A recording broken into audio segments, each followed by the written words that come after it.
e school to kiani school ni pathway mare nango. Mano benen chanduk maduong' ahinya. Made wanyalo wacho ni en mar sirikal mar koso keto kenge mowinjore mag tudruok kendo mag wacho wechegi ne jonyuol mondo bed gi ng'eyo. Koso sirikal osetimo. En wan jonyuol VOJ. Janyuol wacho ni nyathi kosedhi sikul ento koro donga chulo school fees. Mudong mar japuonj. Nikech CBE ni no wacho ni en a collaborative effort, en teamwork, itime kanyakla. Ochalo kite adek mag kendo. Yes, janyuol nigi kare, japuonj nigi kare, to nyathi bende nigi kare. Yes. To japuonj gi nyathi timo kargi. Wan jonyuol ok watim. To gimomiyo ok watim nikech wabende wadich gi yorewa mag yuto. Wamanyo chiembwa matinende. Ma nyathi koduogo ot tionge kata gi nafas mar penje ni to ni isomo ang'o, to homework omiyi mane, to project mane monego itim midogude skul tidok kode karang'o. Nyathi biro mna koni ni chieng' ma kama idwaro wan wachwe angolo. To ito kore kipenjo ni tangolo sani saa 2 otieno adhi loso gik ineno. So jonyuol nyaka wadog chien mondo wabende wa participate nikech ema bro konyo wabido yot.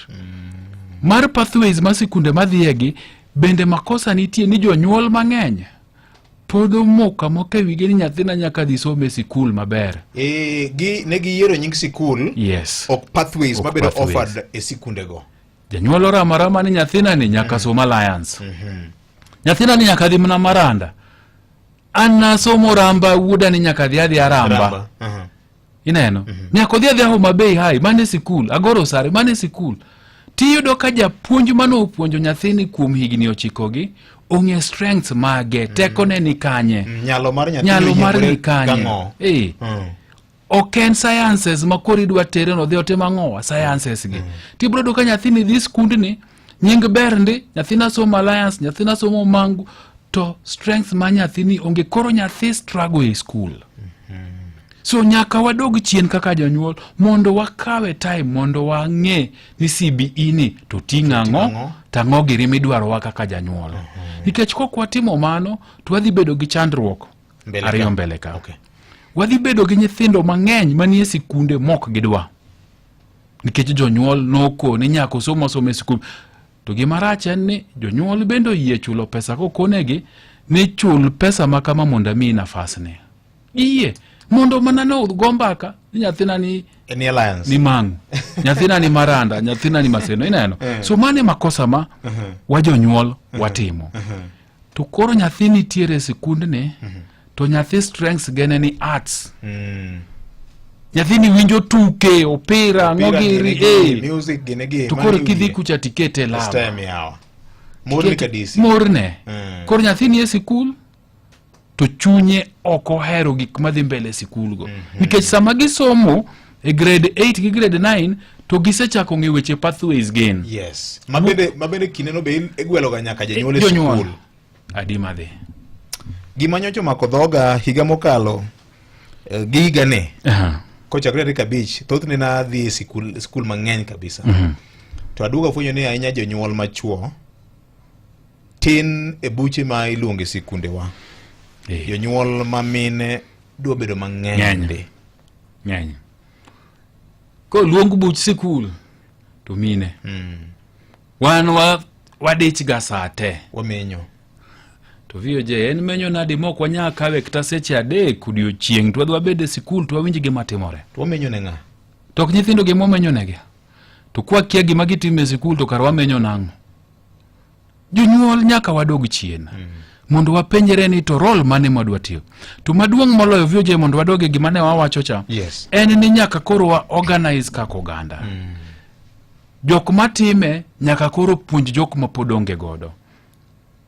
Mondo wang'e ni to ang'o gang'o monego tim e gweng', to wadhi e ward, to wadhi e constituency. Mondo wakoli gwengewa, mondo nyithindo mapok odhi sikul odhi e sikul.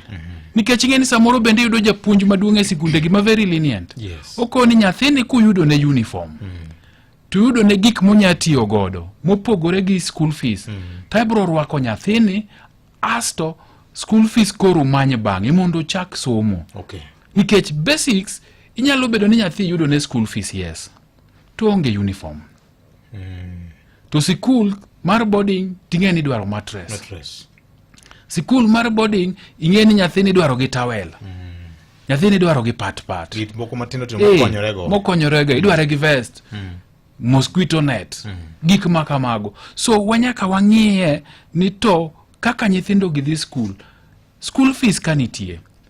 To mago magidhi tiyo godo e skul bende nyaka watim ang'o? Nyaka wamanya negi. Nikech kimanya school fees kende, ni owache ni nyathini mondo donje school fees ka wadwar siling 20,025 moro, to mane michulo, to kaka nyathini dhi dak e sikul to kitimo, bende kikonyo maduong'. Yes. So wang'iye ni to uniform en godo. Gik ma iluongo ni basic personal items. Bende en kata gi muswak. Sabun. Moluoko godo lepe, moluokore godo. Bende magi nitie. So kawang'iyo school fees to matindo gi be nyaka watim ang'o? Nyaka wang'i. Nikech somo e boarding school en gima wholesome. Ok en ni school fees osechul to bas. Koro wagoye urokang' mondo wang'iye ni to nyithindo mwatemo jolo mondo dhi sikul gi. Apart from school fees. To bende wang'iyo ni to uniform nitie. Gik magidhi tiyo godo sabun, muswak, mo modhi wiro, ineno? Benitiere. Uniform kata ka en ni dwaro shade adek, to at least wakete ni en shati 2, ok ni kinyiewo achiel. Ing'eni kinyiewo achiel to nyathini kowuok e klas, to luoko law, to moyo, to kiny ochako rwako mano kendo. Wan kan wasomo Ramba VOJ. Kani luoko law mimoyo, to ibeti rito. Imoyo law tibendi imori e bath law. Nikech samoro law ne nyaga yudo tiende kata ng'ich. Koro kotimore ne nyathi ma ja form 1 to ng'enyne mag jo form 1 ema ne lal. Iluoka mimoye ni to kiloko toki kanane dormitory moro ni Naya. Kimoye tok dormitory manaya me luoro midok e dormitory ne. King'iye gi dirisha to onge. Koro kai ja form 1 to in mna gi sati achiel ema ni luoko ni moyon. To dhi. Ibro timo nang'o? Ichako rwako t-shirt kidhi e class, t-shirt gi long mar games. Kata ka bende long ni luoko